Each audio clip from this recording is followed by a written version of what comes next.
আসসালামু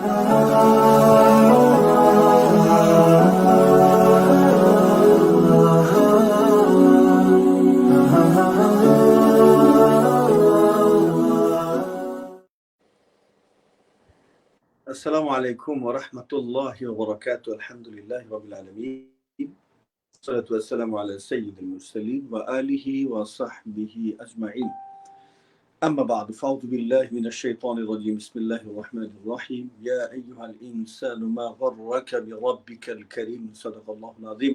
প্রিয় দর্শক, শ্রোতাবৃন্দ, দিনী ভাই এবং বোনেরা, সুদূর গ্রেট ব্রিটেনের লন্ডন থেকে সম্প্রচারিত এই থ্রি মিডিয়ার পর্দায় আমাদেরকে দেখতে পাচ্ছেন। আমরা জীবন ঘনিষ্ঠ কিছু বিষয় নিয়ে সবসময় আপনাদের সামনে আমরা উপস্থিত হয়ে থাকি। আমাদের এই অনুষ্ঠানটির নাম হচ্ছে Q&A about daily lifestyle, question and answer for life.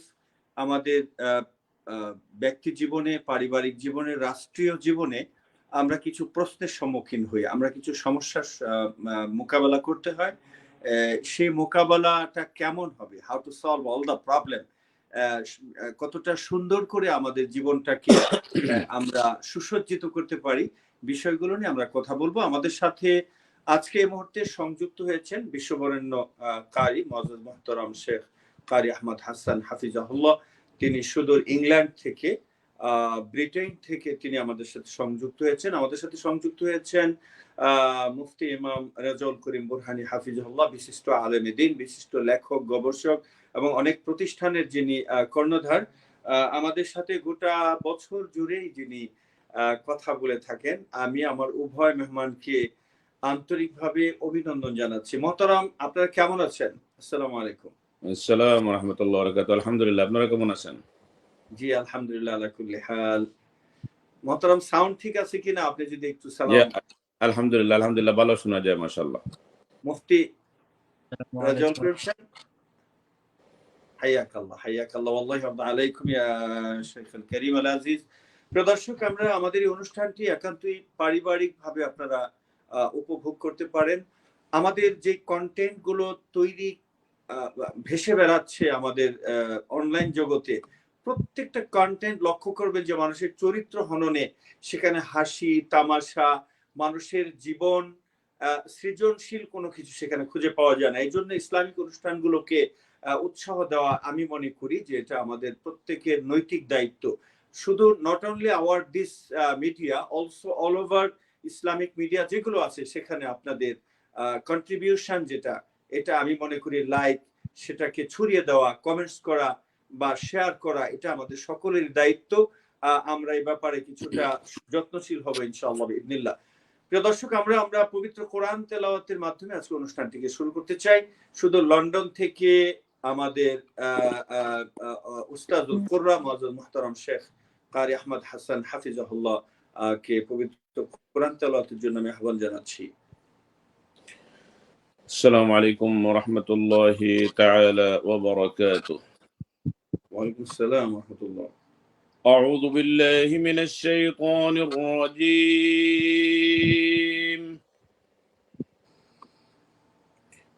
বিসমিল্লাহির রাহমানির রাহিম।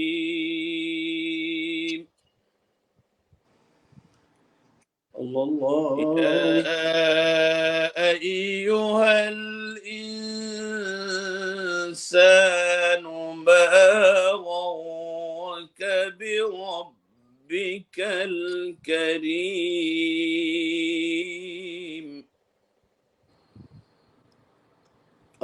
الذي خلقك فسواك فعدلك في أي صورة ما شاء الله في أي صورة ما شاء ركبك كلا بل تكذبون بالدين وإن عليكم لحافظين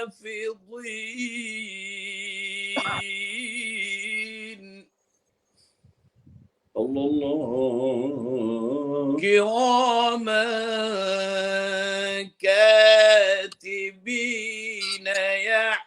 يعلمون ما تفعلون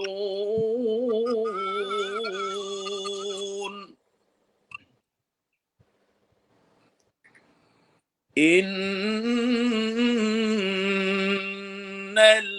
الأبرار لفي نعيم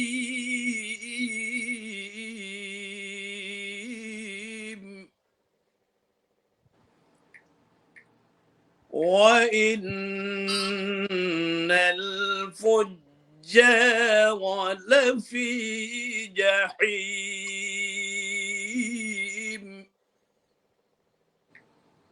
ما شاء الله يصلونها يوم الدين وما هم عنها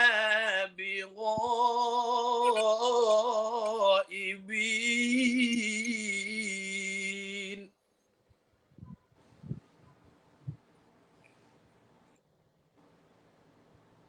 يصلونها يوم الدين وما هم عنها بغائبين وما أدراك ما يوم الدين ثم ما أدراك ما يوم الدين يوم لا تملك نفس لنفس شيئا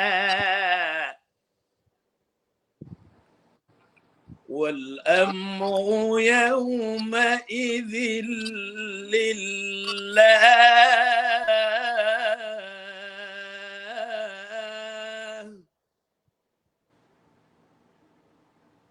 بسم الله الرحمن الرحيم الله إنا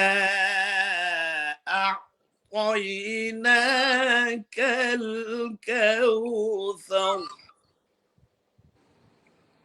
فصل لربك وانحر إن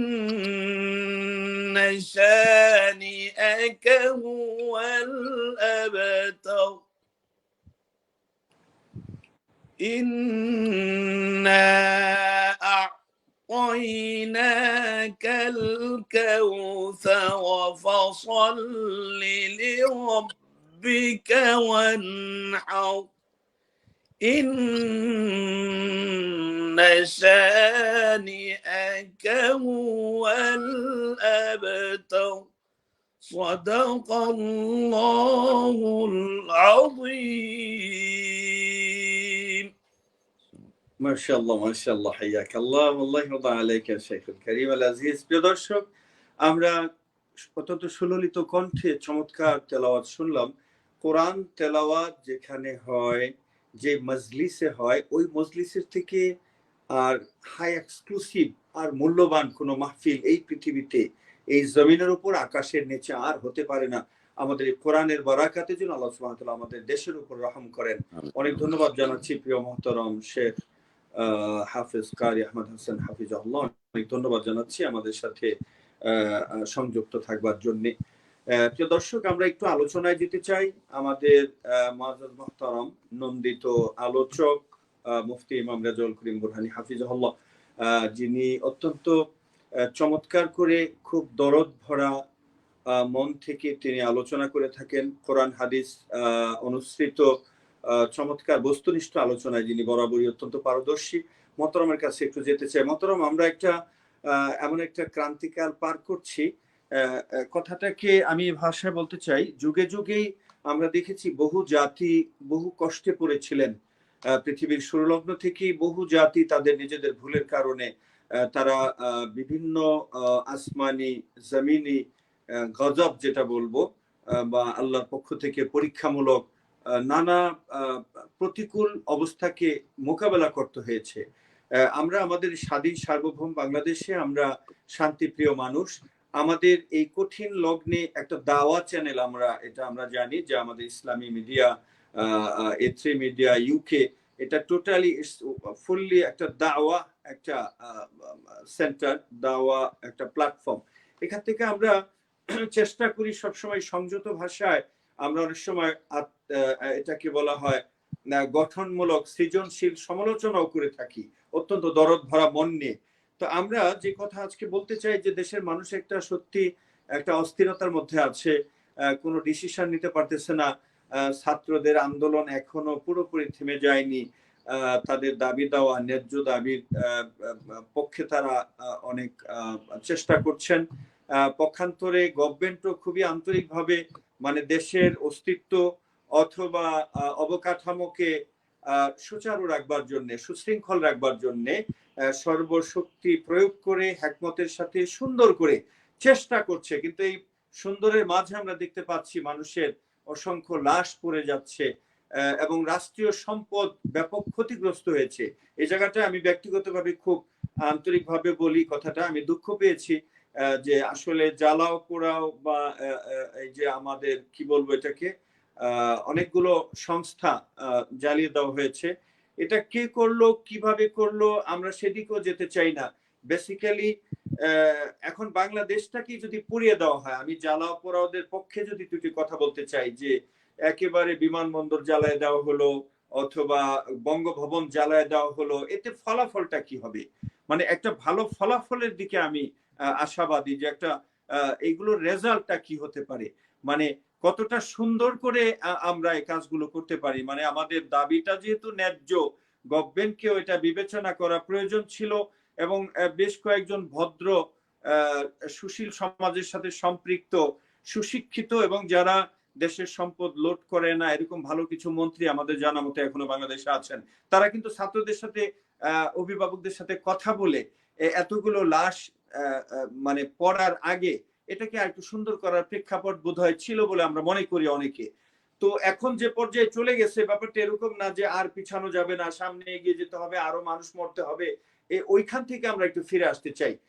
আপনি যদি দুটি কথা আমাদেরকে একটু উপহার দিতেন, আমার মনে হয় আমাদের সময় তো দর্শক শ্রোতা উপকৃত হবে ইনশাআল্লাহ। আসসালামু আলাইকুম ওয়া রাহমাতুল্লাহি ওয়া বারাকাতুহু। আলহামদুলিল্লাহি রাব্বিল আলামিন ওয়াসসালাতু ওয়াসসালামু আলা মুরসালিন সাইয়্যিদিনা মুহাম্মাদিন ওয়া আলা আলিহি ওয়া আসহাবিহি আজমাইন। কাছের এবং দূরের দেশের এবং দেশের বাইরের যারা A3 মিডিয়া দেখছেন সকলকে আন্তরিক মোবারকবাদ, শুভেচ্ছা জানাচ্ছি। দর্শক শ্রোতা, দীর্ঘ সময় ধরে আমরা বাংলা ভাষাভাষী কিংবা বাংলাদেশের মানচিত্রে যারা বসবাস করছিলাম নেট জগৎ থেকে বিচ্ছিন্ন ছিলাম, অর্থাৎ আমাদের দেশের ভিতরে অনেকগুলো খবর আমরা জানা থেকে বিরত থেকেছি। আজকে আমরা আবার কথা বলার সুযোগ পেয়েছি, আল্লাহর কাছে শুকরিয়া আদায় করছি আলহামদুলিল্লাহ। বিদ্যুৎবিহীন এবং নেট মনে হয় আমরা অচল হয়ে যাই এমন একটি অবস্থা শুরু হয়েছে। তো বিদ্যুৎ এবং নেট জগৎ, নেট দুনিয়াটাও এটা আল্লাহর পক্ষ থেকে দাওয়াতি কাজের জন্য একটি রহমত। এটাকে ইচ্ছে করলে ভালো কাজে ব্যবহার করা যায়, অথবা আজকের আমরা যদি এইভাবে ধরি আজকের প্রোগ্রামটাকেও শেয়ার করে দিলে সওয়াব হতে পারে ইসলামিক প্রোগ্রাম।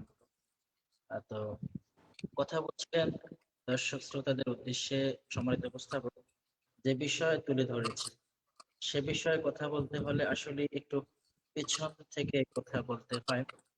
আসলে আল্লাহ তাআলা মানুষ বানালেন কেন, সৃষ্টি করলেন কেন, মানুষ বানানোর জন্য আল্লাহ তার কি কোনো উদ্দেশ্য ছিল কিনা? প্রথমত ফেরেশতারা ছিলেন, তারপর জিন জাতি ছিল, তারপরে আবার মানুষ কেন আসলো, আর মানুষ বানানোর জন্য বানিয়েছেন এর পেছনে কি উদ্দেশ্য আছে এবং মানুষ কি করছে, আসলে আমরা আমাদের করছি কিনা এবং করলে আমরা এমন বিপদে পড়তাম কিনা, সে বিষয়গুলো আমরা আলোকপাত করার চেষ্টা করছি কোরআন সুন্নাহর আয়াতে। কথাগুলো আমরা হয়তো কোরআনের আয়াতের অনুবাদ করব কিংবা হাদিসের দর্শন থেকে আলোচনার চেষ্টা করব। কথাগুলো ব্যক্তিগতভাবে যদি শুনে কেউ মনে কষ্ট পান, এর জন্য আমি দায়ী নই। কারণ আমি তথ্যভিত্তিক কথা বলার চেষ্টা করছি। আহ দর্শক শ্রোতাদের উদ্দেশ্যে কোরআনের কিছু আয়াতের অনুবাদ করার চেষ্টা করছি। এটি হলো 2 নম্বর সূরা, সূরা আল বাকারা। আল্লাহ সুবহানাহু ওয়া তাআলা সেখানে বলছেন, সূরা আল বাকারার 35 থেকে 39 নম্বর আয়াত আমি তেলাওয়াত করছি। আল্লাহ তাআলা বলছেন, وقلنا يا آدم اسكن أنت وزوجك الجنة।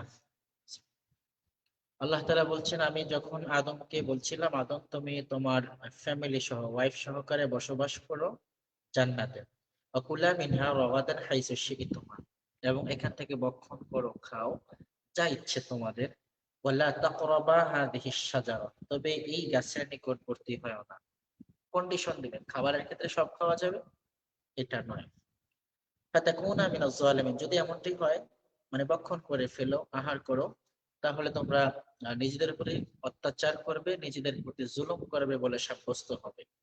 ফাআযাল্লাহুমা শাইতানু আনহা, শয়তান প্ররোচনা দিল, উদ্বুদ্ধ করলো, লোভে ফেললো, কিংবা লং লাইফ লিভ করার জন্য শয়তান বিভিন্ন পরামর্শ এঁটে দিল।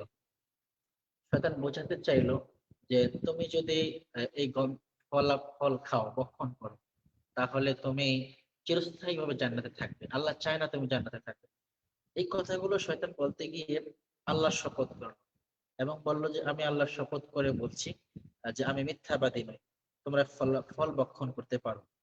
যখন শয়তান এমন আল্লাহর শপথ করে কথা বলছিল, ঠিক সে মুহূর্তে আদম আলাইহিস সালাতু ওয়াস সালামের মনে হলো যে হতে পারে শয়তান আমার আসলে প্রকৃত বন্ধু, এই কথাগুলো সে ঠিকই বলছে। দর্শক শ্রোতা, আমরা যে জায়গায় গিয়ে আমাদের জীবন ফসকে যায়, কিংবা আমরা ব্যর্থ হই কিংবা ফেল করি, সে জায়গাটা একটু আমাদের বোঝা দরকার। আল্লাহ সুবহানাহু ওয়া তাআলা যে বলছেন, ফাআযাল্লাহুমা শাইতানু আনহা, শয়তান তাদেরকে প্ররোচনা দিয়ে উদ্বুদ্ধ করলেন, অর্থাৎ ওই গাছের বিষয়ে, গন্ধম ফল ভক্ষণের বিষয়ে। ফাআখরাজাহুমা মিম্মা কানা ফি, আদম এবং হাওয়া উভয়কে জান্নাত থেকে আল্লাহ তাআলার আদেশ অমান্যতার কারণে বের করে আহ, দেওয়া হয়েছে, অথবা বের করার কারণ হয়েছে শয়তানের কথা শোনার কারণে। ওয়াকুলনা ইহবিতু বা'দুকুম লিবা'দিন আদু, আল্লাহ তাআলা সেখানে বলেছেন যে শয়তান এবং মানবজাতি এবং শয়তান একে অপরের জন্য পরিপূরক নয়, ধ্বংসাত্মক, শত্রু। আদু ওয়ালাকুম ফিল আরদি মুস্তাকাররুম ওয়া মাতাউন ইলা হিন। ফাতালাক্কা আদম রাব্বাহু বিকালিমাতিন ফাতালাক্কা আদম মির রাব্বিহি কালিমাতিন ফাতাবা আলাইহি ইন্নাহু হুয়াত তাওয়াবুর রহিম। একটু সামনে একটু লং সময় গেল। এরপরে আদম আলাইহিস সালাতু ওয়াস সালাম কে আল্লাহ তাআলা দুনিয়ায় প্রেরণ করেছেন। আদম আলাইহিস সালাতু ওয়াস সালাম আল্লাহর কাছে বলেছিলেন, ক্বালা রাব্বানা যালামনা আনফুসানা ওয়া ইল্লাম তাগফির লানা ওয়া তারহামনা লানাকুনান্না মিনাল খাসিরিন। এটি পাওয়া যাবে 7 নম্বর সূরা, সূরা আল আরাফ 23 নম্বর আয়াত। আদম আলাইহিস সালাম আল্লাহর কাছে বললেন যে আল্লাহ তাআলা, আমি আমার নিজের প্রতি জুলুম করেছি, আপনি যদি আমাকে ক্ষমা না করেন, দয়া না করেন, তাহলে আমি ক্ষতিগ্রস্তদের অন্তর্ভুক্ত হব। এরপর আদম আলাইহিস সালাতু ওয়াস সালাম কে আল্লাহ তাআলা ক্ষমা করে দিলেন এবং সম্মানের জায়গায় আদিষ্ট করলেন। আদম আলাইহিস সালাতু ওয়াস সালামকে বলা হয় নবী জেরাঈ, অর্থাৎ তিনি জাতিকে, আল্লাহ তাআলা তো আগেই বলেছেন যে ওয়া আল্লামা আদম আল আসমা, আদমকে আমি শিখিয়েছি বিভিন্ন বিষয়ের নাম, বস্তুর নাম, বিভিন্ন কিছুর নাম। আদম এগুলো শিখে দুনিয়ায় এসে কৃষি করবে, সন্তানদের লালন পালন করা, খাওয়া দাওয়া করা, পোশাক পরিচ্ছদ, কিভাবে নাম রাখবে, কিভাবে পুকুর কাটবে, কিভাবে খাবার ভক্ষণ করবে, কিভাবে চাষাবাদ করবে। এই জন্য আদমকে নবী ইজরাঈল বলা হয়। আদম আলাইহিস সালাতু ওয়াস সালাম এই কাজগুলো করছিলেন। আর আল্লাহ সুবহানাহু ওয়া তাআলা এই জন্য আদম আলাইহিস সালাতু ওয়াস সালাম এর বিষয়ে সূরা আল বাকারা 30 নম্বর আয়াত, 2 নম্বর সূরা, সেখানে আল্লাহ বলেছেন, ওয়া ইয ক্বালা রাব্বুকা লিল মালাইকাতি ইন্নী জাইলুন ফিল আরদি খলিফা। আল্লাহ তাআলা সে মূল কথাটি তুলে ধরলেন। আমি যখন ফেরেশতাদের উদ্দেশ্যে বলছিলাম, আমি জমিনে তোমাদের জিন জাতির পরে, ফেরেশতাদের পরে আরেকটি জাতি তৈরি করতে চাই, তারা হলো মানুষ, এবং খলিফা প্রেরণ করতে চাই। খলিফার ব্যাখ্যাটি তাৎক্ষণিকভাবে ইবলিস এবং ফেরেশতারা বুঝতে পেরেছিলেন। ফেরেশতাদের বক্তব্য ছিল এমন আল্লাহর এমন কোন কথা নেই যা আমরা শুনিনি, এমন কোন নিষেধ নেই যা আমরা অমান্য করেছি। ইবলিসের বক্তব্য ছিল আল্লাহ তাআলার শুকরিয়া আদায় করতে, গুণকীর্তন করতে কোন জায়গাটিতে আমি আত্মসমর্পিত হইনি কিংবা সাজদা করিনি কিংবা আল্লাহর বিরোধিতা করেছি। তারপরেও আল্লাহ চাইছেন এমন একটি জাতি তৈরি করবেন যারা আল্লাহর খলিফা হবে। দ্যাট মিনস আল্লাহ তাআলাকে তারা আহ উপস্থাপন করবে, আল্লাহর আদেশগুলো মেনে চলবে, আল্লাহর ল তারা নিজেদের জীবনের ল মেনে চলবে। তাহলে নিশ্চয়ই তারা আমাদের এবং ফেরেশতাদের সকলের চাইতে আরো বেশি শ্রেষ্ঠ এবং উত্তম হবে।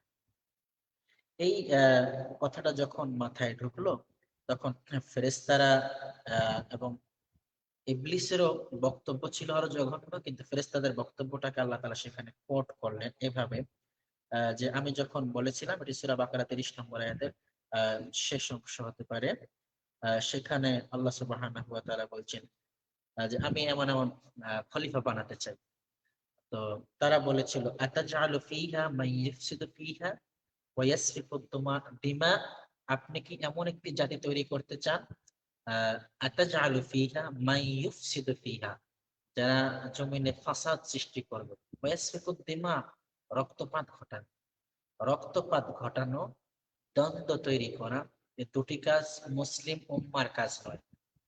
আমি খুব ভালো করে বোঝার জন্য বলছি, রক্তপাত করা আর বিশৃঙ্খলা তৈরি করা এটি মুসলিমের কাজ না। আল্লাহ সেখানে ফেরেশতাদের থামিয়ে দিলেন, বললেন ইন্নী আ'লামু মা লা তা'লাম, আমি যা জানি তোমরা তা জানো না। তার মানে আমি এমন এক জাতি তৈরি করতে চাই যে জাতি সভ্য, শান্ত, ভদ্র এবং জাতি শান্তির কথা বলবে। তাহলে এই যে রক্তপাত করা, বিশৃঙ্খলা, এটা কার কাজ হতে পারে? আর এখানে তৃতীয় একজন আছেন যিনি এই কাজগুলো করেন, উদ্বুদ্ধ করেন। আমরা এই দুই গোত্রের লোককে যদি চিনতে পারি, তাহলে রাষ্ট্র পরিচালনা পর্ষদ অর্থাৎ গভর্নমেন্ট বিরোধী যারা রয়েছে এবং ওলামায়ে কেরাম এবং জনসাধারণ স্টুডেন্ট ফ্রম যারা রয়েছেন, আমার মনে হয় তারা নিজেদেরকে বুঝতে সহজ হবে। ব্যক্তি যখন নিজকে ভালো করে বুঝেন, ব্যক্তি ব্যক্তি সত্তাকে বুঝেন, নিজের জীবনের স্বকীয়তাটা বুঝেন, উদ্দেশ্য বুঝেন, তখন আর ব্যক্তি উগ্র হন না। আর যে নিজের জীবনের উদ্দেশ্যই না বুঝে, তিনি তো ফেল করবেন, তিনি তো উগ্র হবেন। ওই যে আল্লাহর বক্তব্য, ফেরেশতারা যে বলেছিল, কমেন্টস করেছিল ফেরেশতারা, its first comments for mankind, মানুষের বিষয়ে ফেরেশতাদের ফার্স্ট কমেন্ট ছিল এটাই, তারা জমিনে বিবাদ সৃষ্টি করবে, ঝগড়া করবে, রক্তপাত ঘটাবে। আমি যদি নির্যাস তথ্য বলি, কথা বলি, কত মারা গেল, কত লাশ ঝরলো, কত ছাত্র মারা গেল, কত আইন শৃঙ্খলা বাহিনী মারা গেল, এই বিষয়ের কোনো তথ্য প্রদানের জন্য আমি নই। তবে আমার বক্তব্য হচ্ছে রক্ত তো ঝরেছে, কেউ তো মরেছে, বিশৃঙ্খলা তো হয়েছে, বুলেট তো ঝরেছে, অস্ত্র তো ব্যবহৃত হয়েছে, কোনো না কোনো মানুষ তো ইন্তেকাল করেছে, কোনো কোনো মা তো আহাজারি করেছে, কোনো কোনো তো আইন শৃঙ্খলা বাহিনীর লাশ ব্রিজের নিচে ঝুলিয়ে রাখা হয়েছে। এগুলো কি আসলে ইসলাম সমর্থন করে? অথবা রাসূল আকরাম সাল্লাল্লাহু আলাইহি ওয়াসাল্লামের যুদ্ধ নীতিতে রাসূলের কাছে যারা বন্দী হতেন, সেটা হোক বদরে, সেটা হোক অন্য তাবুক অভিযানে কিংবা অন্য কোনো সময়ে, রাসূল সাল্লাল্লাহু আলাইহি ওয়াসাল্লাম কি সাহাবায়ে কেরামকে এমন পরামর্শ দিয়েছেন যে তোমরা একজন কাফেরের লাশ ঝুলিয়ে রাখবে? না। ইসলাম যতগুলো শাস্তির কথা বলেছে, যেমন ধর্ষণ করলে 100 বেত, বিবাহ বহির্ভূত অনৈতিক দৈহিক সম্পর্কে গড়ালে আহ বিবাহিত জন যদি এমন করেন, তাহলে বুক পরিমাণ গর্ত করে সেখানে আহ তাৎক্ষণিকভাবে পাথরাঘাত, প্রস্তরাঘাত করে আহ হত্যা করা, এবং দেশদ্রোহী হলে, দেশে বিশৃঙ্খলা তৈরি করলে, ইন্নামা জাযাউল লাযীনা ইউহারিবুনাল্লাহা ওয়া রাসূলাহু ওয়া ইয়াসআউনা ফিল আরদি ফাসাদান আন ইউকাত্তালু আও ইউসাল্লাবু। রব্বে কারীম তো স্পষ্ট বলেছেন, যারা জমিনে বিবাদ সৃষ্টি করে, ঝগড়া বাঁধায়, এক দেশের সাথে আরেক রাষ্ট্রের সাথে যুদ্ধ লাগিয়ে দেয়, এক দলের সাথে আরেক দলের বাক বিতণ্ডা লাগিয়ে দেয়, তাদের জন্য প্রথম পুরস্কার হলো আন ইউকাত্তালু, তাদেরকে হত্যা করে দাও। কারণ দেশদ্রোহী হওয়া, বিশৃঙ্খলার মূল উৎস হওয়া, এটা কখনো ইসলাম সমর্থন করে না। আমি কিন্তু ইসলামের দৃষ্টিকোণ বলছি, এখান থেকে আহ, সবাই সবার তথ্যগুলো নিতে পারবেন। আমি কোনো ব্যক্তি, দল কিংবা গভর্নমেন্টের পক্ষে অথবা ছাত্রদের পক্ষে অথবা বর্তমান পরিবেশের কোনো কথা বলছি না। আমি বলছি মানুষ সৃষ্টির উদ্দেশ্য। সূরা আয-যারিয়াত আল্লাহ সেখানে বলেছেন, ওমা খালাকাতুল জিন্না ওয়াল ইনসা ইল্লা লিয়াবুদুন। আমি মানুষ এবং জিনকে তৈরি করেছি আমার ইবাদতের জন্য। একেবারে সহজ কথা। এই মোবাইল ফোন আপনাকে যে উপকারগুলো দেওয়ার কথা, সেই উপকারগুলো যদি না দেয়, একবারে স্ট্যাচুর মতো দাঁড়িয়ে থাকে, আপনি হয়তো এটা ফেলে দিবেন, না হয় যেখানে মেরামত করা যায় সেখানে নেবেন।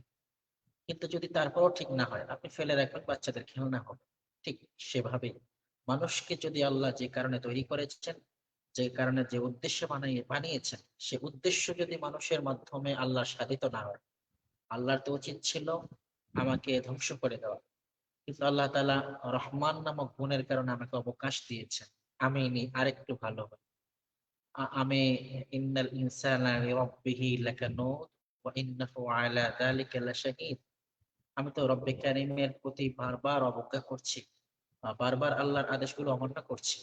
আমি নি শেষ বয়সে, আমি নি মাঝ বয়সে, আমি নাকি আর কয়েকদিন পরে, আমি যদি আরেকটু পরে আরো ভালো হয়ে যাই, আমি যদি আরেকটু পরে আতওবা করে ফেলি।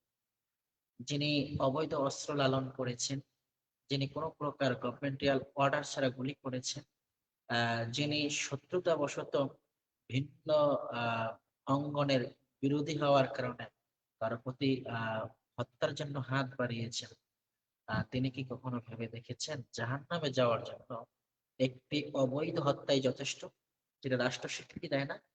রাষ্ট্রীয়ভাবে আইনের মাধ্যমে, আদালতের মাধ্যমে প্রকাশ্যে হত্যা করা, ফাঁসি দেওয়া, এর বৈধতা ইসলামও দেয়। লা তাকতুলু ওয়ালা তাকতুলুন নাফসাল্লাতী আল্লাতী অথবা হারামাল্লাহু ইল্লা বিল হক। ইল্লা বিল হক বলে এখানে বিচারালয়কে আল্লাহ স্বাধীন করেছেন এবং বলেছেন বিচারালয়ের যারা বিচার করবেন, বিচার প্রতিষ্ঠা করবেন, হাকিমগণ আল্লাহর কাছে জবাবদিহি হবেন, তারা আল্লাহকে ভয় করে বিচার করবেন। আল্লাহ এই বিষয়ে কোরআনে কোট করেছেন, আলাইসাল্লাহু বিআহকামিল হাকিমিন। আমি কি সর্বোচ্চ হাকিম নই, সর্বোচ্চ বিচারক নই? তার মানে সর্বোচ্চ আদালতে আল্লাহ আখিরাতে বিচার করবেন। তার আগে আমি ব্যক্তিগতভাবে নিজকে খুব জানি, আমি তো আল্লাহর কাছেই ফিরে যাব এবং হিসাবটা আল্লাহর কাছেই দেব। ইন্না ইলাইনা ইয়াবাহুম ওয়া ইন্না আলাইনা হিসাবাহুম। আমরা ফিরে যাব আল্লাহর কাছে, আমরা হিসাবও দেব আল্লাহর কাছে। আমরা যে যত বড় কথাই বলি না কেন, আজ আমি কাল তুমি, অথবা আজ আমার বাবা কাল আপনার সন্তান, পরশুদিন আরেকজনের ওয়াইফ, এর পরের দিন কারো কন্যা, এভাবে করে কেউ বিদায় হওয়ার পালাই আসবে। কিন্তু দিন শেষে আমাদের আমলগুলো কিন্তু আল্লাহর কাছে উপস্থাপিত হবে, আমরা আল্লাহর কাছে জবাবদিহি হতে হবে। আমি ওই ফেরেশতাদের তথ্য সূত্রে চলে যাই, যেখানে আল্লাহ বলেছেন আমি এভাবে খলিফা বানাতে চাই, সৃষ্টি করতে চাই। ফেরেশতারা কিন্তু মানুষ সৃষ্টি করবেন আল্লাহ, এই কথা ফেরেশতাদেরকে আল্লাহ বলেন নাই। আল্লাহ বলেছেন আমি সৃষ্টি করতে চাই খলিফা। ফেরেশতারা জানতেন খলিফা দ্যাট মিন্স অ্যাসিস্ট্যান্ট ফরম আল্লাহ সুবহানাহু ওয়া তাআলা। প্রাইম মিনিস্টারের পরে যিনি তার পরের চেয়ারেই বসেন তার কথাগুলো বাস্তবায়ন করার জন্য। আল্লাহ সুবহানাহু ওয়া তাআলা যদি হন রব, স্রষ্টা, এই স্রষ্টাকে পরিচিত করতে, স্রষ্টার সৃষ্টির বিধান কায়েম করতে যিনি কাজ করবেন, দ্বিতীয় ব্যক্তি হলেন খলিফা। আহ এখানে নবী রাসূলের কথা আল্লাহ বলতে পারতেন। খলিফা শব্দটা এই জন্য চয়ন করেছেন, 1 লক্ষ কিংবা 2 লক্ষ 30,000 24,000 নবী এসেছেন, চলে গিয়েছেন। কিয়ামত পর্যন্ত যারা কথা বলবে তারাও খলিফা। কিয়ামত পর্যন্ত যারা কোরআনের পক্ষে তাদের শাহাদাত উৎসর্গ করবেন, কথা বলবেন, কোরআনের রাজ কায়েম করার জন্য আন্দোলন করবেন, কথা বলবেন, নিজকে বিলিয়ে দিবেন, তারাও কিন্তু খলিফা। আহ এই জন্য আল্লাহ তাআলা এমন একটা শব্দ চয়ন করেছেন, নবী হোক, রাসূল হোক, হাফেজ হোক, ইমাম হোক, গাজী হোক, শহীদ হোক, চেয়ারম্যান হতে পারেন, মেম্বার হতে পারেন, এমপি হতে পারেন, মন্ত্রী হতে পারেন, তিনি যদি আল্লাহর বিধান অনুযায়ী রাষ্ট্র কায়েম করেন, তিনি খলিফা। যেমন ছিলেন ওমর, যেমন ছিলেন আবু বকর। সম্মানিত সুধী, আতাজালু ফিহা মান ইউফসিদু ফিহা ওয়া ইয়াসফিকু দিমা ওয়া নাহনু নুসাব্বিহু বিহামদিকা ওয়া নুকদ্দিসু লাক। ফেরেশতারা বলেছিলেন তারা এমন এমন করবে, ডট ডট ডট, আর কথা থাকতে পারে, তো আমরা আপনার শুকরিয়ার জন্য, কৃতজ্ঞতা আদায়ের জন্য, প্রশংসার জন্য কি যথেষ্ট নই? গুণকীর্তন করছি, প্রশংসা করছি। ফেরেশতাকে ফেরেশতারা যখন এই কথাগুলো বলল, আল্লাহ তাআলা তো এক কথায় বলে দিলেন, ইন্নী আ'লামু মা লা তা'লাম। পরবর্তীতে ওয়াল্লামা আদামাল আসমাআ কুল্লাহা সুম্মা আরাদাহুম আলাল মালাইকা। আদম, বনি আদম অথবা দ্যাট মিন্স মানুষের প্রথম মুআল্লিম, শিক্ষক হলেন আল্লাহ। এই যে ওয়াল্লামা আদামাল আসমা, আল্লাহ সরাসরি আদমকে শিখিয়েছেন। আরো কোরআন থেকে আমি দলিল নিতে পারি এইভাবে, যেমন আলাস্তু বিরাব্বিকুম, আমি কি তোমাদের রব নই? সেখানে আল্লাহ প্রশ্ন করেছেন পড়ালেখা শিখিয়ে, ক্বালু বালা। রূহের জগতে মানুষ সকল বলেছে, হ্যাঁ আপনি আমাদের রব। দুনিয়াতে আসার পরেও আমার রব্বুকা ইকরা বিসমি রাব্বিকাল্লাযী খালাক কুল আউযু বিরাব্বিন নাস কুল আউযু বিরাব্বিল ফালাক। রবের পরিচয় দিয়ে গোটা কোরআনটাকে আল্লাহ সাজিয়েছেন। দর্শক শ্রোতা, আমরা আমাদের মনে হয় নিজেদের অস্তিত্ব, জীবন উদ্দেশ্য ভুলে গিয়েছি। একজন মানুষ নীতিনৈতিকভাবে আন্দোলন করবেন, নীতিনৈতিকভাবে তার বাক স্বাধীনতার কথা বলবেন, আর তিনি কেন উগ্র হবেন? অথবা এটা জনসাধারণের জন্য কেন কষ্টের কারণ হবে? ব্যক্তিগত জিজ্ঞাসা মিডিয়ার মাধ্যমে। আমি কেন একজন মানুষের অ্যাম্বুলেন্সের পথ আটকে দেব? আমি কেন জ্বালাও পোড়াও করব? আবার আমি কেন তার আন্দোলনে গুলি করব? আমি কেন তার আন্দোলনে যে কোনো পরিচয়ে অস্ত্র ধরব? কাউকে গুপ্ত হত্যা করব, কাউকে মারবো, মারার জন্য নির্দেশ দেব? আমাদের মনে হয় দিন শেষে সকলকে সংযত হওয়া উচিত। আমাদের বক্তব্য এমন যে বাংলাদেশে যা হয়েছে, আল্লাহ তাআলা যতজন ইন্তেকাল করেছেন সংখ্যা আমরা জানি না, আল্লাহ ভালো জানেন। তবে আল্লাহ যেন সকলকে শাহাদাতের মর্যাদা দান করেন। কারণ তারা যৌক্তিক ইমানি দায়িত্ব হোক, ব্যক্তি দায়িত্ব হোক, সম্পদের দায়িত্ব হোক, অধিকারের জন্য হোক, তারা জীবন উৎসর্গ করেছে। এখানে প্রশাসনের ভাইয়েরা থাকতে পারেন, ছাত্র সমাজ থাকতে পারে, জনসাধারণ থাকতে পারে। সকলকে যেন আল্লাহ মাফ করেন, শাহাদাতের উচ্চ মাকাম দান করেন। এবং জাযাকাল্লাহ খাইর। যারা আহত হয়েছেন, আল্লাহ তাআলা যেন তাদেরকে সুস্থতার নেয়ামত দান করেন, আমরা দোয়া করছি। সংযত হওয়া উচিত আমাদের গভর্নমেন্টের পরিচালনা পর্ষদ এবং তার আশপাশে যারা রয়েছেন, সকলে মিলে এই রাষ্ট্রের যে ক্ষত চেহারা হয়েছে, পতাকাটার মধ্যে একটু ভালো করে তাকালে দেখবেন টেলিভিশন, মেট্রো রেল কিংবা বিভিন্ন স্থাপনা যা আমাদের জন্য কাটিয়ে উঠতে, পুষিয়ে উঠতে। আমি সংবাদ সম্মেলন করে দেখেছি, একজন গার্ডিয়ান বলেছে যে আপনারা আমাদের যে ব্যথা দিয়েছেন, জানি না এই ব্যথা আমাদের সন্তানদেরকে মেরে এই ব্যথা পুষতে, এই ব্যথাকে স্বাভাবিক করতে আমার কতদিন সময় লাগবে। যৌক্তিক কথা। আরেকটি কথা আমি বলি, আমার দেশের যতটুকু সম্পদের ক্ষতি হয়েছে, তৃতীয় যারা করেছেন কিংবা গভর্নমেন্টের যদি কেউ জড়িত থাকেন, যেই করেছেন, অথবা বিরোধী দলের কেউ করেন, অথবা ছাত্র সমাজ যদি কেউ করেন, যে ক্ষতি হয়েছে অর্থনৈতিক ভাবে, রেমিটেন্স, ইন্টারনেট, অন্যান্য যে সম্পদের আয় ছিল, এবং যেটা ব্যাহত হয়েছে, ক্ষত চিহ্নকে আবার কাটিয়ে উঠে অর্থনীতিকে স্বাভাবিক করতে যে সময় লাগে, এটা বড় চ্যালেঞ্জ হয়েছে। এজন্য জান এবং মাল, দুটি শব্দ, জান এবং মাল। আমরা জানকে সর্বোচ্চ মর্যাদা দেব, তারপর মালকে সর্বোচ্চ মর্যাদা দেব। এমনটি যেন না হয় কেউ রাষ্ট্রীয় সম্পদকে ফোকাস করতে গিয়ে একজন মানুষের বিরোধিতা বলেছে, একজন মানুষকে অবমূল্যায়ন করছেন না। আপনি যদি কোরআন খোলেন তাহলে আমার মনে হয় কোরআনুল কারীম স্পষ্ট বলে দিয়েছে, ওয়ালাকাদ কাররামনা বনি আদম, আমি বনি আদমকে সম্মানিত করেছি। এটি পাবেন সূরা আল ইসরা 70 নম্বর আয়াত। আল্লাহ তাআলা যে বনি আদমকে সম্মানিত করেছে, তাকে আপনি ফুটবলের মতো কিক করতে পারেন, শুট করে ফেলে দিতে পারেন, ট্যাঙ্ক থেকে ফেলে দিতে পারেন, হাতের চিলে ফেলে রাখতে পারেন। আপনি তাকে স্বাস্থ্য সেবা থেকে দূরে রাখতে পারেন, আপনি তাকে একেবারে ঝুলিয়ে রাখতে পারেন। আমার মনে হয় সবাই সবার জায়গা থেকে সংযত হওয়া উচিত। তৃতীয় কোনো মুনাফিক, কোনো ভাইকে, কোনো দেশকে ইন্ধন থেকে আমরা আমাদের আন্দোলনকে এভাবে পরিচালনা না করা উচিত। মনে হয় দেশটিকে ছাত্র সমাজ, গভর্নমেন্ট পরিচালনা পর্ষদ, প্রশাসন যারাই রয়েছে সকলে মিলে আমার মনে হয় একটি সমঝোতার টেবিলে আসা উচিত, এবং সকল ক্ষত পোষণের জন্য সবাই মিলে কাজ করা উচিত। আর না হয় তৃতীয় কেউ সুযোগ পাবে, আব্দুল্লাহ ইবনে উবাইয়ের মতো কেউ কাজ করে ফেলবে। আমি দোয়া করছি আহতদের যেন আল্লাহ তাআলা দ্রুত সুস্থতা দান করেন। আইন শৃঙ্খলা বাহিনী আহ ধৈর্যের পরিচয় দিয়েছেন, তারা যেন আরো বেশি ধৈর্যের পরিচয় দিতে পারেন। এমনটি যেন না হয় যে নিরীহ কোনো মানুষ কষ্ট পেয়েছেন, কাজে বিঘ্নতা হয়েছে, এমনটি যেন না হয়। এবং যারা আহত ছাত্র সমাজ, তাদেরকে যেন আল্লাহ সুস্থতা দান করেন। যারা নিহত হয়েছেন তাদের পরিবারকে যেন আল্লাহ তাআলা সবর জামিল ইখতিয়ারের তৌফিক দান করেন। নিশ্চয়ই তারা শহীদ হয়েছেন। যারাই ক্ষত হয়েছেন, ইন্তেকাল করেছেন, শহীদ হয়েছেন, আল্লাহ তাআলা সকলকে শাহাদাতের উচ্চ মর্যাদা দান করেন। আমি সকলের এমনকি দেশের যে অর্থনৈতিক যে লস হয়েছে, ক্ষত হয়েছে, ক্ষতটাকে আল্লাহ তাআলা চাইলে দ্রুত মিটিয়ে দিতে পারেন। আমরা ছিলাম অনেক শান্তিতে, ভালো ছিলাম। মেট্রো রেলে উঠে স্বল্প সময়ে চলে যেতাম উত্তরা থেকে সেই মতিঝিল, কিন্তু এখন এমন হয়েছে বন্ধ, দীর্ঘ সময় বাসে বসে থাকতে হবে।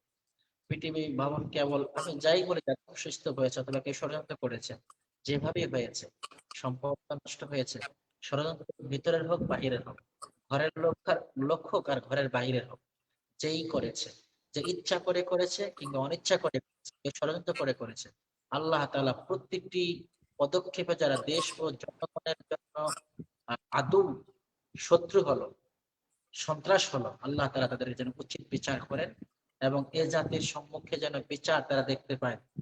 বিচার হয়েছে, এরা দেশের জন্য, দেশের বিরোধী হয়েছে, এরা দেশের বিপক্ষে অন্য দেশের সাথে চুক্তিবদ্ধ হয়ে ষড়যন্ত্র করেছে। এ উগ্র হয়ে নিজে নিজে, আমার তো মনে হয় আল্লাহ তাআলা খুব ভালো করে দেখান। আমরা একজন মন্ত্রীর নাম জানি মুরাদ, যার মাথায় চলছিল না। এত সম্মানিত ব্যক্তি, এত ক্ষমতাধর ব্যক্তি এবং গভর্নমেন্টের খুব কাছের লোক ছিলেন। আল্লাহ তাআলা শুধু ইসলামের সাথে বেইজ্জতি করার, ইসলামের সাথে এলোমেলো করার কারণ, হজ নিয়ে কিছু কটু মন্তব্য করার কারণ আল্লাহ তাআলা তাকে এত বেশি লজ্জিত করলেন, একেবারে উপর থেকে নিচে নামিয়ে দিলেন। অর্থাৎ সে আর মনে হয় মেম্বার ইলেকশন করার মতো আর যোগ্যতা রাখে না। এখন আমি এই কথা দ্বারা একটা শিক্ষা নিতে চাই। আমার মনে হয় কেউ যদি দেশের স্বার্থ এবং ইসলামের স্বার্থের বিরুদ্ধে যান, তাহলে আমার মনে হয় তিনি গভর্নমেন্টে থাকেন আর গভর্নমেন্টের বাইরে থাকেন, এই জালেমকে আল্লাহ তাআলা বেশি দিন প্রশ্রয় দেন না, সরিয়ে দেয়, এই পথ থেকে সরিয়ে দেয়। আমরা চাই একটি সুন্দর সমাজ বিনির্মাণে, একটি সুন্দর বাংলাদেশ বিনির্মাণে আমরা ছাত্র সমাজ, গভর্নমেন্ট পরিচালনা পরিষদ যারা রয়েছেন, সাধারণ জনগণ যারা রয়েছে, সমাজ যারা রয়েছে, সকলে এগিয়ে আসবেন। আমাদের কতগুলো প্রশ্নে যেন আল্লাহ তাআলা সহযোগিতা করেন অর্থনৈতিক ভাবে, এবং আমাদের আহত যেন আল্লাহ সুস্থতা দান করেন, এবং আমরা সবাই সবার জায়গা থেকে যেন সংযত হই। আল্লাহ তাআলা তৌফিক দান করেন। হাদা মা ইনদি ওয়াল ইলমু ইনদাল্লাহ আলাইহি তাওয়াক্কালতু ওয়া ইলাইহি উনীব। আসসালামু আলাইকুম ওয়া রাহমাতুল্লাহি ওয়া বারাকাতুহু। ওয়ালাইকুম আসসালাম ওয়া রাহমাতুল্লাহি ওয়া বারাকাতুহু। আলহামদুলিল্লাহি রাব্বিল আলামিন। জাযাকাল্লাহ খাইর, জাযাকাল্লাহ খাইর ওয়া আহসানাল জাযা। অনেক চমৎকার আলোচনা শুনলাম প্রিয় দর্শক। এত প্রাণবন্ত আলোচনা, এত বস্তুনিষ্ঠ আলোচনা, এত সময় উপযোগী আলোচনা, যে এই আলোচনা যদি জাতীয় সংসদের ভিতরে বসে তিনি করতেন এবং বাংলাদেশের 18 কোটি মানুষ যদি আলোচনাগুলো শুনতো, কতটা মানে এখানে উম্মাতাম ওয়াসাতা বলা হয়েছে। উম্মাতাম ওয়াসাতা হচ্ছে মধ্যপন্থী। এক্সট্রিম হইলে পরে যে, আমি আমার ভাষায় অনেক সময় বলি, এই কয়েকদিন কিছু অনুষ্ঠান আমরা এখান থেকে করেছি, যে অনুষ্ঠানগুলো সৌদি আরব থেকে করা গেলেও বাংলাদেশের মানুষেরা সেখানে জয়েন করার সুযোগ ছিল না নেটের কারণে। একটা কথা বারবার বলেছি, যে রাষ্ট্রীয় সম্পদগুলো যদি আমি সব পুড়িয়ে দেই, সব বিমানগুলো জ্বালিয়ে দেই, এয়ারপোর্ট জ্বালিয়ে দেই, আপনার লঞ্চ স্টিমার জ্বালিয়ে দেই, বাস জ্বালিয়ে দেই, লাভটা কি হবে? এস ফায়দা। এখানে মানে এখানে এটা এগুলো পুড়িয়ে দিলে পরে কিন্তু প্রবলেম সলভ হলো না। অথবা ঢাকা শহরের সব পেট্রোল পাম্প গুলো একসাথে যুক্তি করে 200 ছেলে ম্যাচ লাইট নিয়ে এট এ টাইম ফায়ার, তো এই যে ধ্বংসযজ্ঞ, এতে কিন্তু কোনো লাভ হচ্ছে না। এবং কত নির্দয় নিষ্ঠুরের মতো মানুষকে গুলি করে মারতেছে। এখানটাতে আমরা সংযত হবার আহ্বান জানাচ্ছি। কয়েকদিন ধরে এখনো আন্দোলন চলছে, এই আন্দোলন শান্তিপূর্ণ হওয়া দরকার। এই আন্দোলনকে দমন পীড়ন না করে, এই আন্দোলনের চাহিদা যেটুকু আছে এটাকে সুন্দর করে এটাকে পূরণ করা প্রয়োজন। এই যে আমরা অনেক কথা চলে আসে না, আমি কথাগুলো বলতে চাচ্ছি না, আমি সরাসরি আলোচনার জন্য আমাদের আজকের এই অনুষ্ঠানের মুআজ্জাজ মুহতারাম প্রধান অতিথি উম্মুল কোরআন ইউনিভার্সিটির সম্মানিত উস্তাদ ডক্টর বশির আহমেদ মাক্কি হাফিজাহুল্লাহ। আমি ওনাকে হারিয়ে আমি বেদনা বিধুর। আজকে বেশ কয়েকটা অনুষ্ঠানে তাকে পাইনি, আমরা না পাওয়াতে আমার খুব কষ্টের মাঝে ছিলাম। অনুষ্ঠান চলাকালীন সময় শেখ ফোন দিলেন, কেমন আছি? আমি বললাম যে কেমন আছি পরে জানানো যাবে ইনশাআল্লাহ, আপনি তাড়াতাড়ি করে জয়েন করে আমাদের সামনে দুটি কথা বলেন। শেখ, আপনার শরীর কেমন আছে? আসসালামু আলাইকুম। ওয়ালাইকুম আসসালাম রাহমাতুল্লাহি ওয়া বারাকাতুহু। শেখ শুনে যাইতেছে আমাকে? জি জি, শোনা যাচ্ছে, আলহামদুলিল্লাহ আলহামদুলিল্লাহ। আলহামদুলিল্লাহ, আল্লাহুম্মা লাকাল হামদ, একটু আলহামদুলিল্লাহ আলা কুল্লি হাল। হায়াকাল্লাহ। মোহতারাম, মানুষ কিন্তু আজকে কথা বলা বাদ দিয়েছে ভয়ে। কথা বললেই ধরে নিয়ে যাবে, কথা বললে গুম হয়ে যাবে, কথা বললে খুন হয়ে যাবে। আমরা এটাতে বিশ্বাসী না। এটা আমাদের টোটালি দাওয়া চ্যানেল। আমরা আল্লাহর দিনের কথা বলি, মানুষের শান্তির কথা বলি, গুলি না করতে করার কথা বলি, জুলুম না করার কথাগুলো বলি। আমরা কথা বলি মানুষের মানে সুন্দরের পথে, প্রগতির পথের কথা বলি। তো আজকে কিন্তু অনেক চ্যানেল গুলো কথা বলা বাদ দিয়েছে, অথবা তাদের কোনো পার্সোনাল প্রবলেম থাকতে পারে। তো আলহামদুলিল্লাহ, আমরা এই বন্ধের ভিতরে, বন্ধ মানে বাংলাদেশের বন্ধ, সারা পৃথিবী তো আর বন্ধ ছিল না, আমরা কিন্তু আমাদের অনুষ্ঠানগুলো চালিয়ে নিয়েছি। অনেকে আমাদেরকে ব্যাপকভাবে রিকোয়েস্ট করেছে, প্লিজ এই জাতীয় অনুষ্ঠান আর করবেন না। তার মানে হচ্ছে ইউরিদুনা লিইউতফিউ নূরাল্লাহি বিআফওয়াহিহিম, কিন্তু আল্লাহ বললেন ওয়াল্লাহু মুতিম্মু নূরিহি ওয়ালাউ কারিহাল মুশরিকুন হুয়াল্লাযী আরসালা রাসূলাহু বিল হুদা। ওই হেদায়েতের কথাগুলোই তো রাসূল যে হেদায়েত নিয়ে এসেছিলেন, তাই না? সেই মিশন নিয়ে আমরা কাজ করি, কথা বলি। বিল হুদা ওয়া দীনিল হক, ওই দ্বীনের কথা আমরা বলি। লিইয়ুযহিরাহু আলা দ্বীনি কুল্লি ওয়ালাউ কারিহাল কাফিরুন ইলা আখিরা সূরা। মোহতারাম, আপনি যদি আমাদের একটু শান্তির কথা শোনাতেন, আমরা আর পারি না। এই লাশের গন্ধে বাংলার আকাশ বাতাস, আজকে আমরা যখন সুন্দর করে কথা বলতেছি, এই মুহূর্তে বুক চাপড়ে কান্না করতেছে এতিম, মানে কি বলবো, এই যে মায়েরা যার নারী ছেঁড়া সন্তান, বিভৎস, হ্যাঁ, আমরা হাতের ঝিলের মধ্যে অসংখ্য লাশ পাওয়া গেছে, তাদের লাশ পচে গলে গেছে। এই দৃশ্য কেন স্বাধীনতার 53 বছর পরে আমাদের এগুলো দেখতে হবে? বহির শক্তি দ্বারা যদি আক্রান্ত হতাম, কোনো দুঃখ ছিল না। আমাদের দেশের গুলি দিয়ে আমাদের পুলিশ ভাইয়েরা মারা যাচ্ছে। প্রত্যেকটা শাহাদার জন্য আমরা কিন্তু মানে দোয়া করি, আল্লাহ যেন তাদেরকে মাফ করে দেয়। 10 বছরের ছেলেগুলো মারা গেল, 17 বছরের কিশোর মারা গেল, কলিজাটা ফেটে যাচ্ছে। মানে আর মানে, এবং আপনি মারা গেছে যত মানে আন্দোলনকারীরা অথবা প্রতিরোধকারীরা, তার থেকে অনেক গুণ বেশি ক্ষতিগ্রস্ত হয়েছে। কারো হাত নাই, কারো পা নাই, কারো চোখ নাই, কারো কিডনি নাই। সরাসরি গুলি আসছে আপনার নাভির, আপনার কিডনি বরাবর, নাভির ডানে বা বামে। তো এভারেজ মোহতারাম, যে কথাটা বলতে চাই, যে আমরা আল্লাহ যে কথাটা বললেন, মানে আমি আয়াতগুলো এই মুহূর্তে মাথায় আসতেছে না।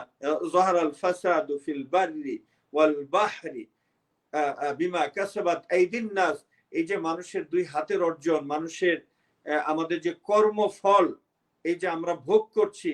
এখন দেখেন, খাদ্যের দাম বেড়ে যাচ্ছে, খাদ্য আসতে পারতেছে না, পচে নষ্ট হয়েছে লক্ষ লক্ষ টাকার মাছ, মাংস, সবজি ইত্যাদি।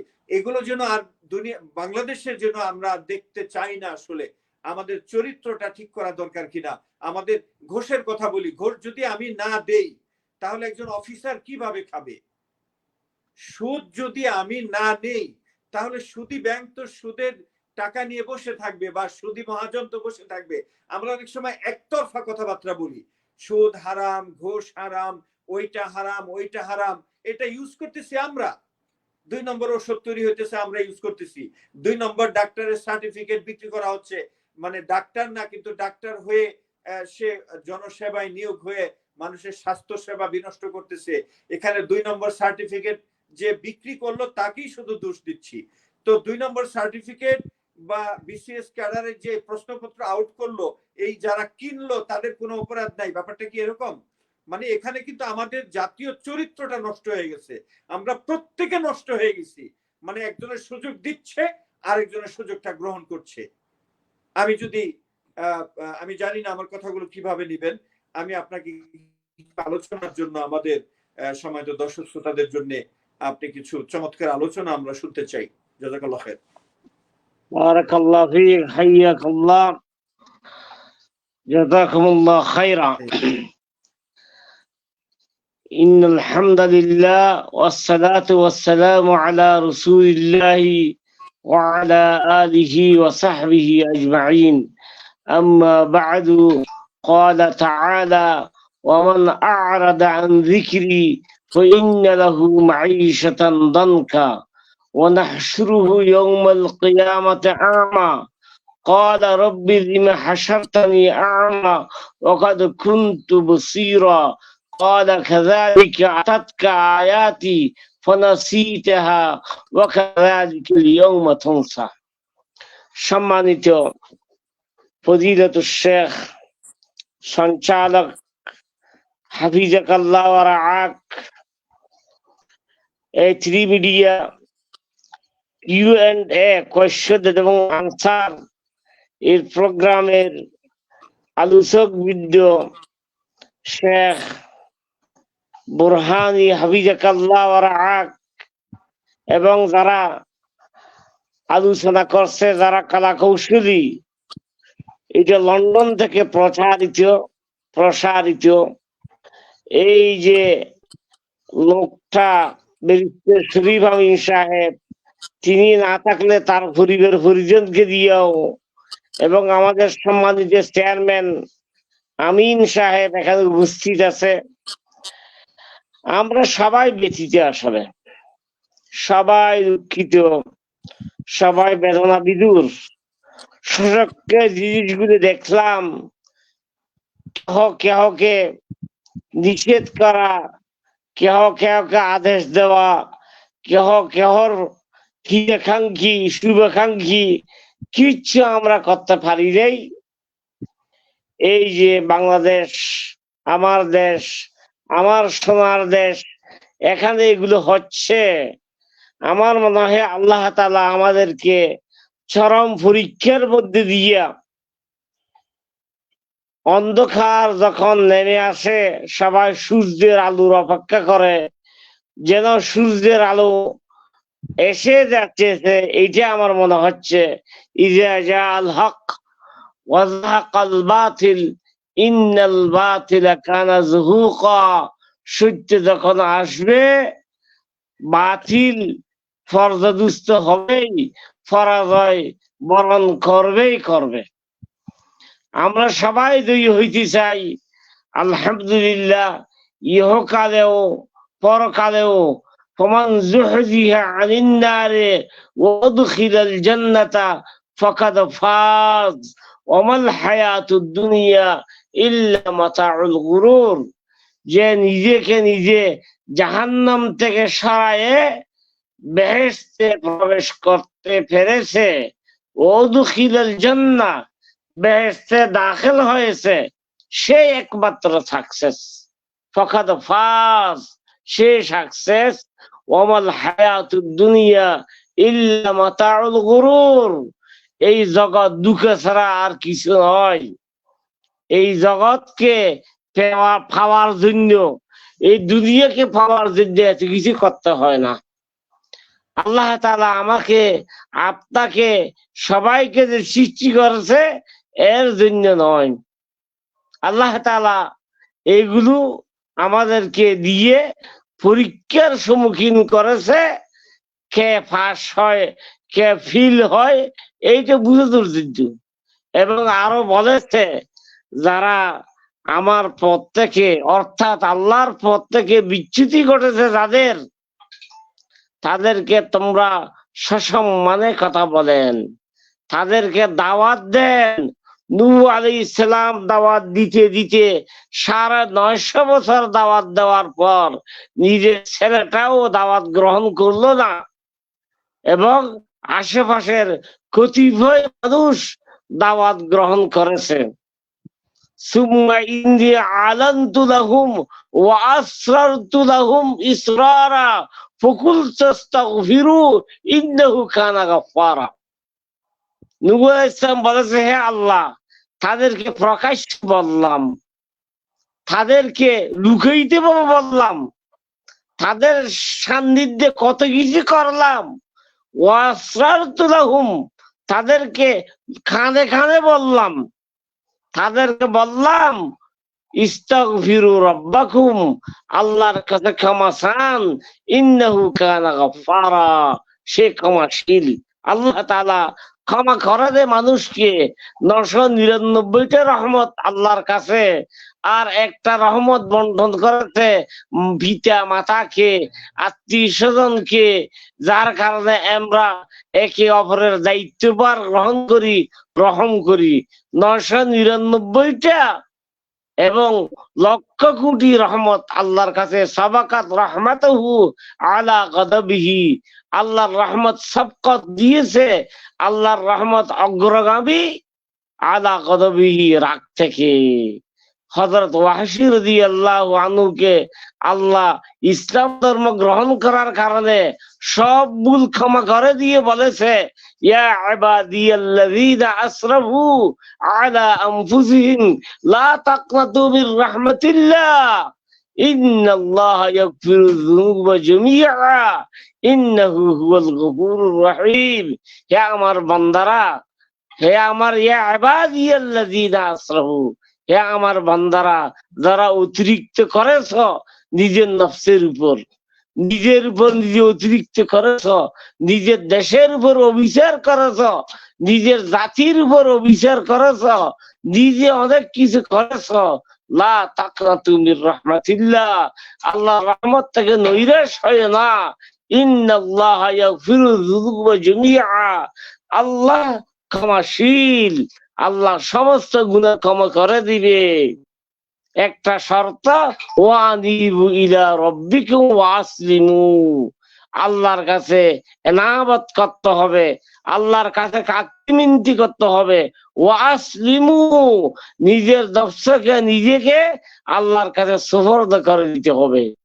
সুতরাং আল্লাহ তো সব কথা কোরআনের মধ্যে বলে দিয়েছে। লৌহ মাহফুজ থেকে, 7 আসমানের উপর থেকে দুনিয়ার এই জগতে আল্লাহ তাআলা কোরআন অবতীর্ণ করিয়া এগুলো বারবার বলেছে, হ্যাঁ আমার বান্দারা নৈরাশ হবেন না, নৈরাশ হবেন না। বলেছে, ওমান আরাদা আন যিকরি ফাইন্না লাহু মাঈশাতান দানকা, যে আমার জিকির থেকে, আমার স্মরণ থেকে, আমার ইসলামের পথ থেকে, ঈমানের পথ থেকে বিরত থাকবে, নিজের ড্যাম কিয়ার ভাবে চলবে, ফাইন্না লাহু মাঈশাতান দানকা, তার জীবন হবে সংকীর্ণ। চালের দাম 80-90 টাকা, পেঁয়াজের দাম কত, আলুর দাম কত, 1 কেজি গোশতের দাম কত, মানুষ বাঁচে কেমনে, ঘর ভাড়া কত, বিদ্যুৎ বিল কত, এর উপর মরার উপর খারার গা। আমরা আজকে 2-3 সপ্তাহ যাবৎ বহির্বিশ্বের কোন খবর পাইতেছি না। এমনকি যে একটা ফেফার মানুষের পরে, ফেফারটা পর্যন্ত আমাদের সামনে আসতেছে না। একটা সুযোগ এসে গেছিল, নেটের কারণে সারা বিশ্বে একজন আরেকজনের সাথে যোগাযোগ করবে, এইটাও বন্ধ হয়ে গেছে।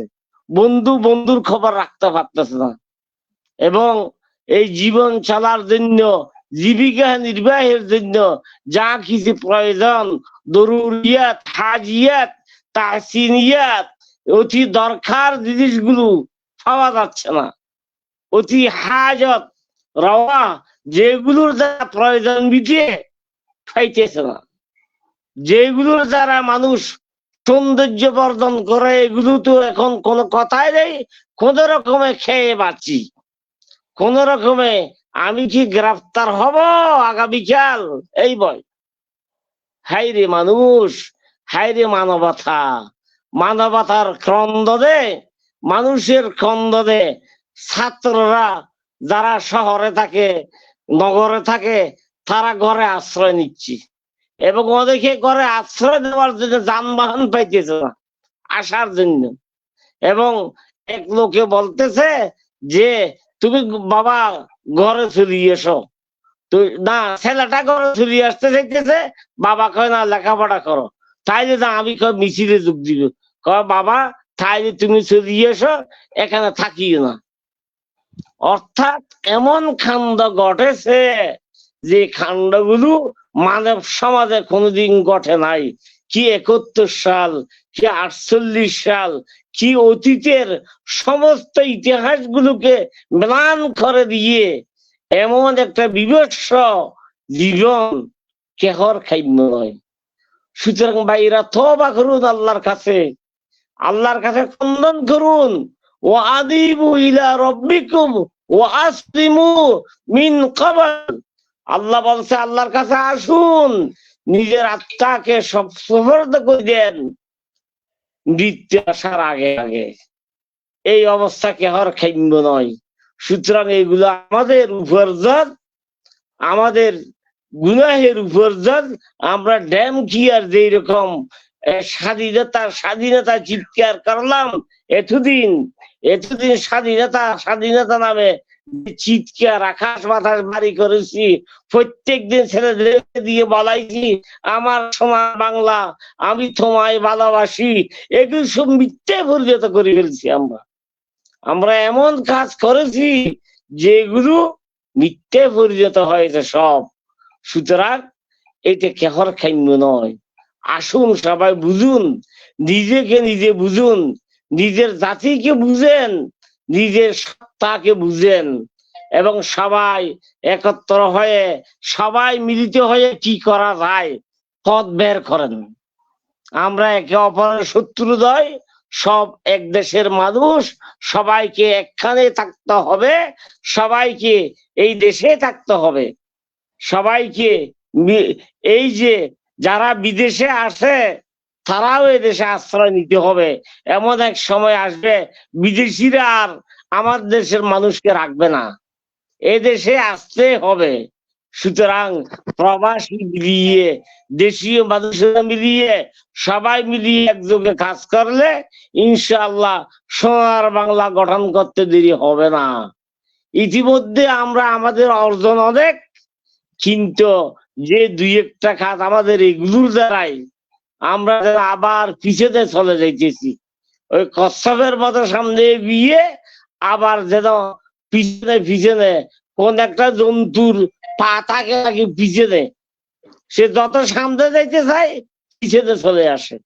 আমরা এই যে এতদিন গেল এই যে স্বাধীনতার ইতিহাস নিয়ে ঘুরে ফিরে, স্বাধীনতা ঘুরে ফিরে এই কাজ কেন ঘটলো, কেমনে ঘটলো, কোথায় ঘটলো, এই যে এইগুলো ছাত্ররা পড়তে পড়তে মুরব্বীদের কাছ থেকে শুনতে শুনতে তারা আর এগুলো শুনে না। তারা এগুলো বললে তাদেরকে বাবা আমাকে চিকিৎসার খরচ দাও, বাবা আমাকে লেখাপড়ার খরচ যোগাও, বাবা আমাকে খাদ্য বস্ত্রের খবর যোগাও, বাবা আমাকে এই করো সেই করো। সুতরাং আপনার ছেলেটা কোথায় রেখে যাইতেছেন?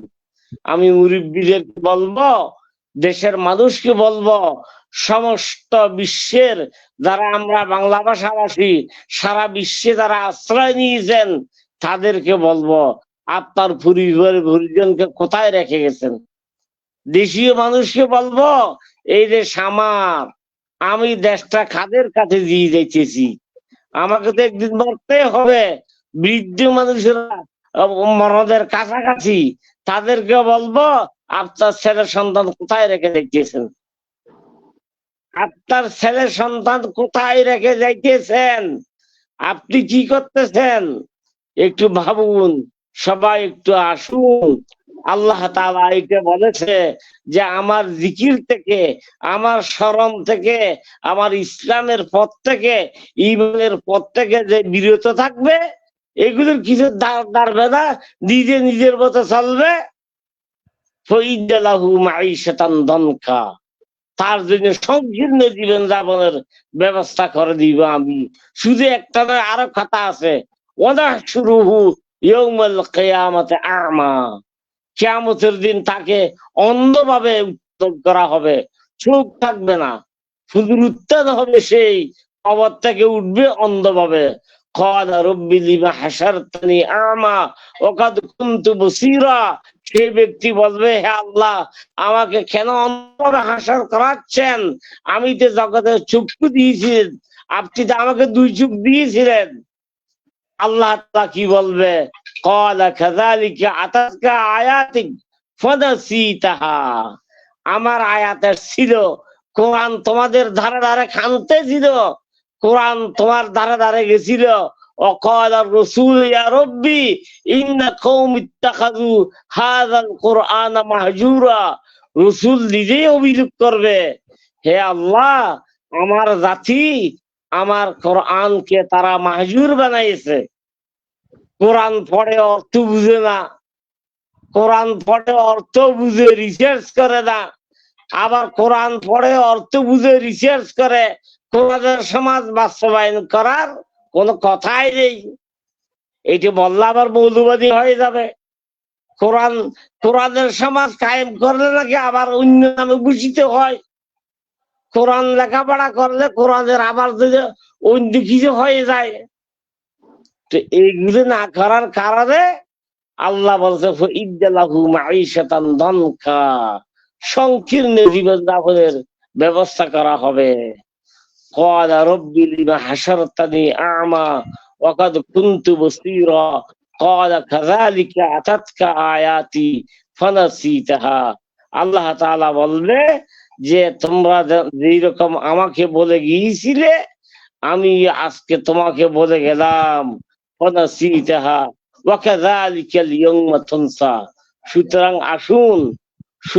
আসুন যে আছে আমাদের কাছে কোরআন হাদিস, আছে আলেম উলামা, আছে ফকিহ মুজতাহিদ, আছে আমাদের কাছে যে আজও যদি চেষ্টা করে মানুষ সমাধানটা কোরআনের কাছে পাবে। আজও যদি চেষ্টা করে মানুষ এই সমস্ত সব কিছুর সুফল কোরআন থেকে পাবে। কোরআনটাকে রিসার্চ করুন, কোরআনটাকে দেখুন, কোরআনের অর্থ পড়ুন, কোরআন সম্পর্কে গবেষণা করুন এবং ছেলে মেয়েদেরকে কোরআন শিখান এবং কোরআনের যে পদগুলো নির্দেশনাগুলো দিয়ে গেছে এগুলো কোথায় কি নির্দেশনা দিয়েছে এগুলো দেখি, এগুলো যার যার সাধ্য মতে পড়ি এবং এইগুলো যে ব্যবসা, এত সুন্দর ব্যবসা আল্লাহ তাআলা দিয়েছে, ব্যবসার মতো ব্যবসা করি, লাভ করি। কিন্তু আমি যেই রকম ইসলাম শিখিয়ে দিয়েছে আর তাজির সদুকুল আমিন মান নবিয়িন ওয়াস সিদ্দিকিন ওয়াস শুহাদা ওয়াস সালিহিন, সত্যকার ব্যবসায়ী সে কি করবে? সেই তারা সাদিকিন, সিদ্দিকিন, শহীদ তাদের সাথে হাসর হবে। সুতরাং আমার আপনার হাসরটা কি আপনি কাফেরদের সাথে করতে চান, না আমি আপনার আমার হাসরটা আলেম ওলামাদের সাথে হোক এটা চান? আমাদের এক শিক্ষক উম্মুল কোরআন সে যখন ওসিয়ত করে গিয়েছে যে আমার লাশটা দফন করবে মদিনায়। কেন মদিনায় দফন করবে? যেটা আল্লাহ রসুলের সাথে হাসর হয়, আল্লাহ রসুল আগে থাকবে, আমরা ভিজে থাকবো, একই জায়গা থেকে কিয়ামতের ময়দানে উঠবো। কথা আশা দেখেন। আলহামদুলিল্লাহ তুরস্কে মারা গেছে, তার লাশ দফন করা হয়েছে মদিনায়, জান্নাতুল বকি তাকে দফন করা হয়েছে। কত ভাগ্যবান মানুষ, সারা জীবন লেখাপড়া করছে, মানুষকে শিক্ষা দিয়েছে, সারা বিশ্ববাসীকে শিক্ষা দিয়েছে, খবরটা হয়েছে মদিনায়। সুতরাং আমরা আপনারা কোথায় আছি এই হায়াতের হিসেব দিতে হবে সবাইকে। এই হায়াতটা সবাইকে মেনে নিতে হবে। এই যে দুনিয়ায় এইরকম আমাদেরকে যে আল্লাহ তাআলা কেন দুনিয়াতে পাঠাইছে এবং কেন আবার আমাকে থাকতে হবে এই দুনিয়ায়, কেন আবার এই জীবন আমার ছেড়ে দিবে আল্লাহ, কেন আবার কবরে থাকতে হবে, কেন হাসার মতো হবে, কেন ফুলসেরাত, কেন ইয়াউমুল কিয়ামা, এগুলো সবগুলো বলে দিয়েছে। সুতরাং যারা অতি লোভ করে এই দুনিয়ার হায়াতকে, এই জীবনকে পাওয়ার জন্য বেশি লোভী হয়ে যায়, তারা কি আল্লাহ তাআলা বলেছে যে যেরকম বলেছে কুলু ওয়াশরাবু ওয়ালা তুসরিফু, খাও দাও সেখানে অতিরিক্ত করিও না। ইন্নাল মুবাযযিরিনা কানু ইখওয়ানাশ শায়াতিন, যারা অধিক ব্যয় করে তারা শয়তানের ভাই। সুতরাং আরেকটা বলছে যে ওয়ালা তাজআল উনুকিকা, আপনার গর্দনকে নিজের একদম সংকীর্ণ বানাইয়েন না, অর্থাৎ সংকীর্ণ ভাবে চলিয়েন না। ওয়ালা তাবসুতহা কুল্লাল বাস ফাতাকুদা মালুমান মাহসুরা, এবং একদম দরাজ দিতে হইয়েন না। একদম যে আল্লাহ রাসূল বলেছে, মান কানা ইনদাহু কুতা ইয়াউমিন, যার কাছে নিজের মধ্যে জামা থাকে, ওয়াজাসাদু মুআফান ফি জাসাদিহি, তার শরীরটা সুস্থ থাকে, ওয়াকান্নামা আতাতু হাযাফিরুদ দুনিয়া মা ফিহা, তাকে সমস্ত দুনিয়া দেওয়া হয়েছে। সুতরাং আজকে আছেন, কালকের আশা না করাই ভালো। কালকে কি খাওয়াইবে আল্লাহ তাআলা, এটা আল্লাহ ভালো জানে। সুতরাং আসুন, এখন অনেক রাত বাংলাদেশে, আমরা ইখতিসার ভাবে সংক্ষেপ ভাবে এটাই বলতে চাই যে ইসলামের পথে আপনাকে আসতেই হবে, ইচ্ছাই হোক অনিচ্ছাই হোক। ওয়ালাহু আসলামা মান ফিল আরদে তাওআন ওয়া কারহা, আল্লাহর কাছে পূর্ণ সারেন্ডার করেছে যে সমস্ত জীবজন্তু সহ, ইসাব্বিহু লিল্লাহি মা ফিস সামাওয়াতি ওয়া মা ফিল আরদ। কি আয়াত দেখছেন এটা? আকাশ এবং জমিনে যত কিছু আছে সবাই আল্লাহর তাসবিহ করে। হাসারাত,